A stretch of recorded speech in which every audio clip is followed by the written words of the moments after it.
My name's Christian Ochoa, from West Michigan, West Point grad 2019.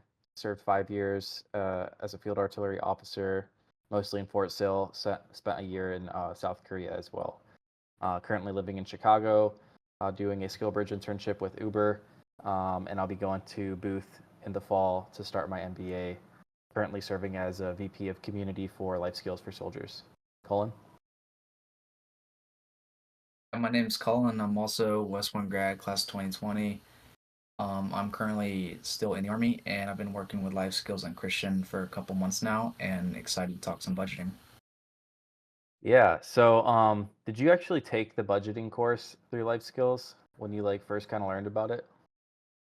Yeah, when I was onboarding to the organization, I took that along with some other courses, and was really surprised at like how well put together it is. Because I used to work with life skills a couple years in the past, and I've seen the organization come a long way since then. Yeah, I remember I took the course too, and I kind of did it when I was at the gym, like in between sets, just like kind of flipping through the videos and stuff. But I actually thought it was really useful. Yeah. What were some of the rules that you remember, that or like rules of thumb that you remember from that? Yeah, some of the stuff was new to me too, and educational for myself too.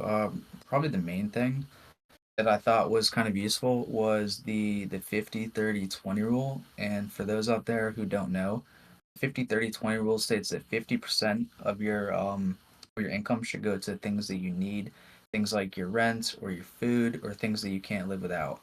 30% can go to your wants, like entertainment or streaming services, subscriptions, eating out, kind of like not like grocery food, but like eating out at restaurants. And then 20% should go to your savings. Think like your TSP, your Roth IRA, your 401k, your brokerage, etc. Things like that. So I think that that's a really useful rule of thumb to kind of go by when we're talking about budgeting in general. Yeah, especially for service members. Also, I saw on the news. I think they're uh like a lot of the junior enlisted. They're gonna get like a 20% raise or something, which makes this even more important.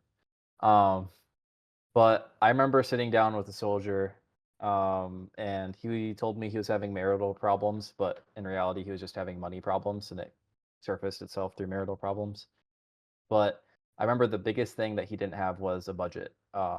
And that's kind of one of the first things that got me really excited about personal finance, especially for soldiers, is like sitting down and doing a budget with that individual. Um, like it showed him that he was like $500 in the red every month. Um, Yeah. and basically, he was able to see himself. He was able to kind of get back on track. Um, and I don't know, do you have any experiences like that with soldiers? Budgeting, but could also be like any kind of money related issues. That probably, I'm sorry, could I you mean, start again? I You said cut it. probably. Can you hear me? Yep, we can edit this part out, but you just broke up for a little bit. I'll let you know when you're good. Am I good? I think so. Your video is frozen, but I think your voice is good. Okay, I think we're good now. I think we're good now. Okay.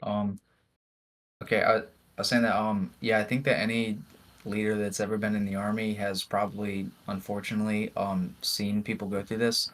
And I think that it's an avoidable issue. It's a thing that leaders can mitigate just by kind of giving financial classes and kind of helping their troops and teaching them.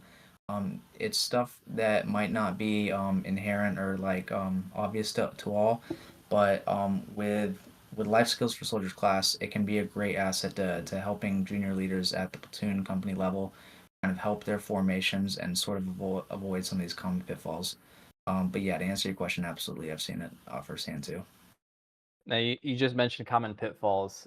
I know like off the top of my head I can think of just like people like soldiers who go to the shop at like every day and they just buy, maybe they'll buy something like they'll buy some nicotine, they'll buy like energy drink and some snacks, but that, I mean, that can add up really quickly, right?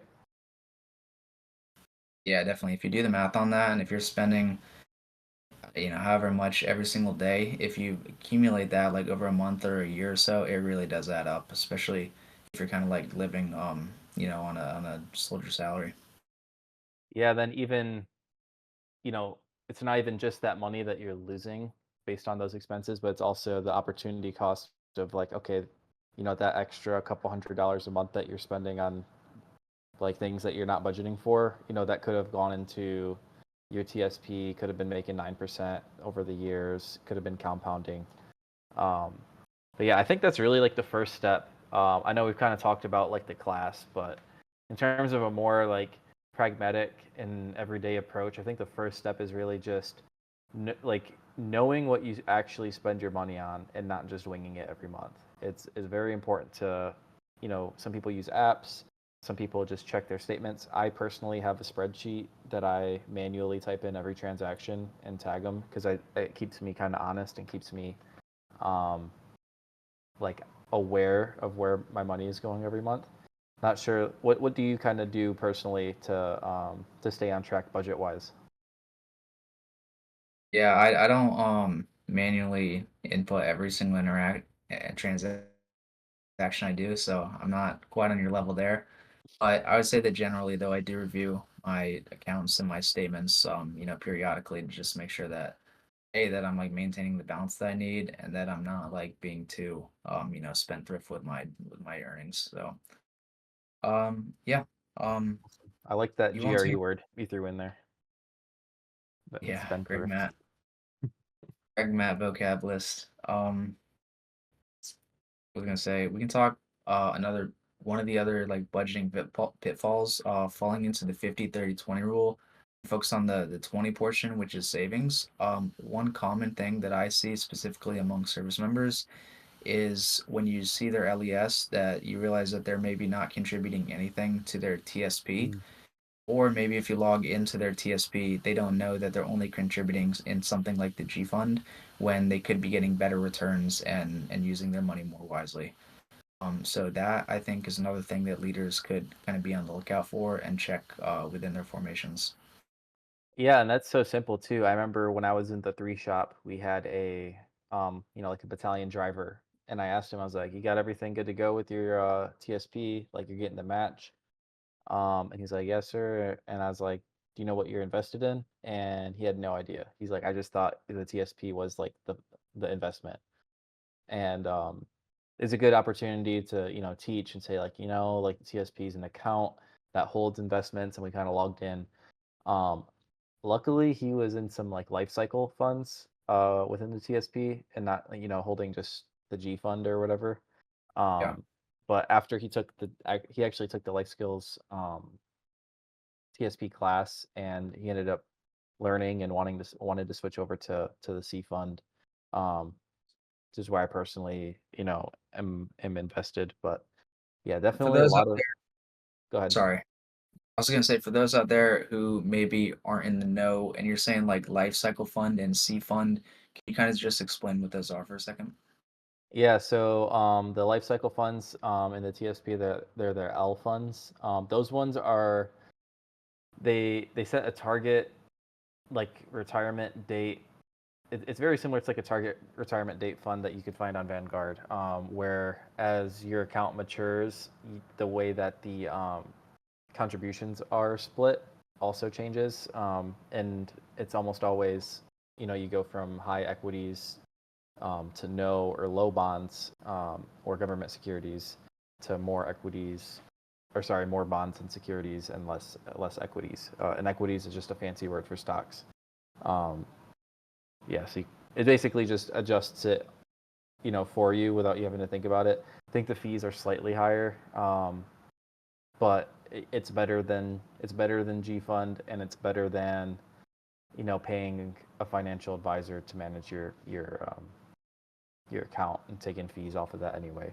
So if you're in the L fund, that's totally fine. But I think if you're young and you have a long time horizon, I think C fund is probably the way to go. But yeah, And then the C fund, that's basically resembling the S&P 500 or common stocks that you would find at big companies, correct? Yeah, that's gonna be your total market index fund. So it's very similar to like a VT-SAX. Um, just you're basically betting on the U.S. economy. The biggest companies in the United States.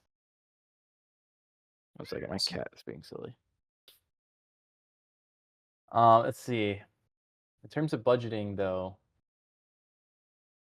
have you fallen into any pitfalls, or do you have any experiences of like when you kind of had to get back on track? Um, like any personal stories you'd want to share? If not, I can go because I have some that I can do. Nah, nah.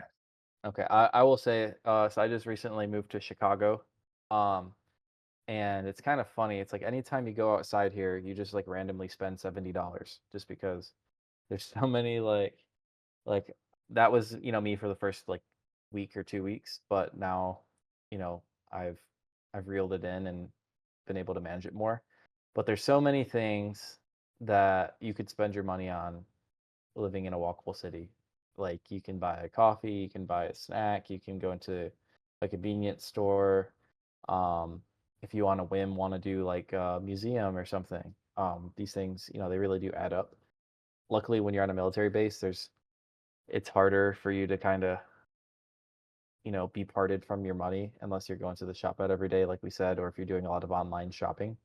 So that's just something to look out for, especially for. I know we have some like transitioning service members here, and also that like follow life skills. So especially if you're going to do an MBA and you plan on moving to a city or a college town, those prices are way higher than your Fort Sills, your Fort Cavazos, your you name it. Like the cost of living is going to be higher, so you're going to have to be way more vigilant in terms of your budget. Definitely. Great stuff. Sounds good. Any questions from the chat?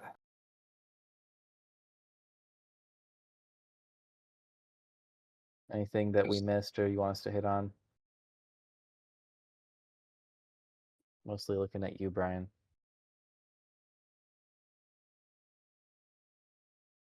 the chat. We got Brian and us too. Yeah.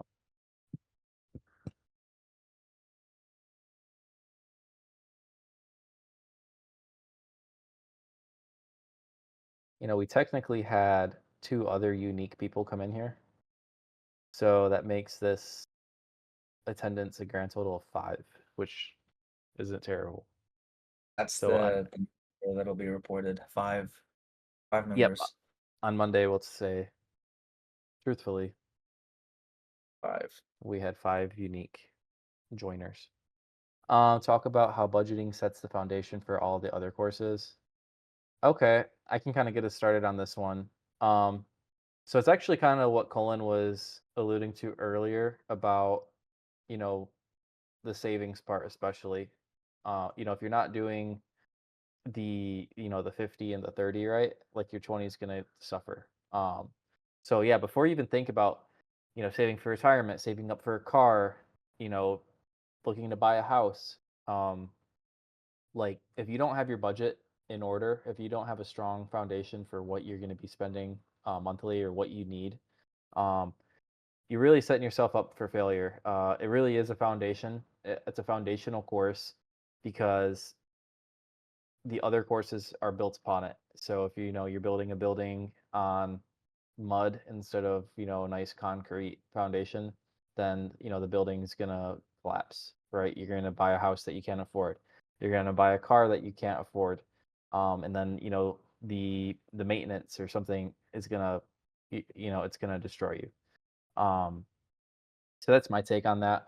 Do you have anything, Colin? Yeah, when we're talking about the 50-30-20 rule, so 50% needs, 30% wants, 20% savings, probably the piece that gets the most blown up and inflated is probably that 30% wants. So that's probably the thing that we're like thinking of most when we think about, oh, we spent so much on tornadoes at the PX or monsters or coffees or whatever it is. It could be anything. But the other piece that's probably the second most beyond besides that is probably the 50% needs. So even something like your rent or mortgage or something, that's a need, but it might not be necessary to be in the nicest place that's maybe not a great choice or might be you stretching that 50% budget beyond what it probably should be. Yeah, totally agree.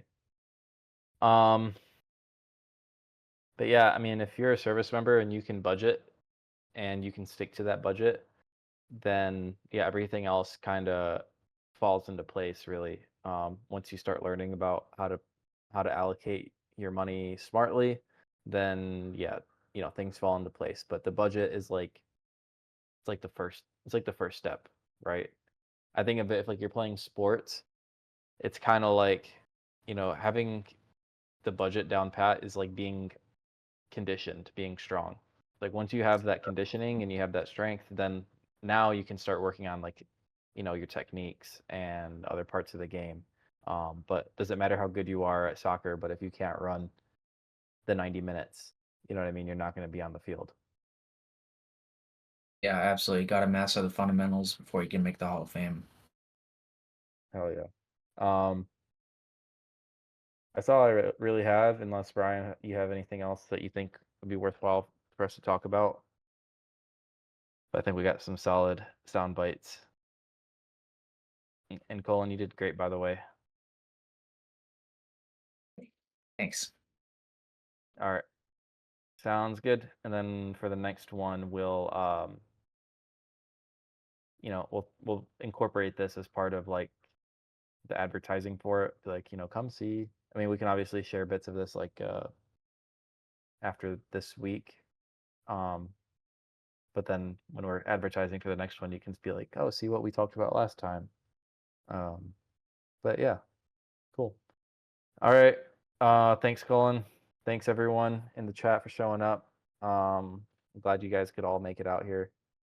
Um, Thanks, chat. yeah. And yeah, we'll see you next month for the life skills. Or Brian, let me just do like a little intro of what this is because I forgot we didn't even say like what this actually is that we're doing. Um, so I guess if you're editing this, this would technically be in the beginning. Um, so I'm just gonna do a quick little thing. So welcome to the budgeting event as part of the Life Skills for Soldiers event series. This is a new thing that we're starting to do. Um, Basically, we're taking members of the Life Skills for Soldiers community team, and we're taking time to talk about, something related to military, finance, education, transition, things that we care about, things that you guys care about. And yeah, it's kind of like an open forum. You can, you can put questions in the chat. You can raise your hand, and every month we're gonna have a new topic. If there is something that you would like to see, make sure you let us know. And yeah, let's get started.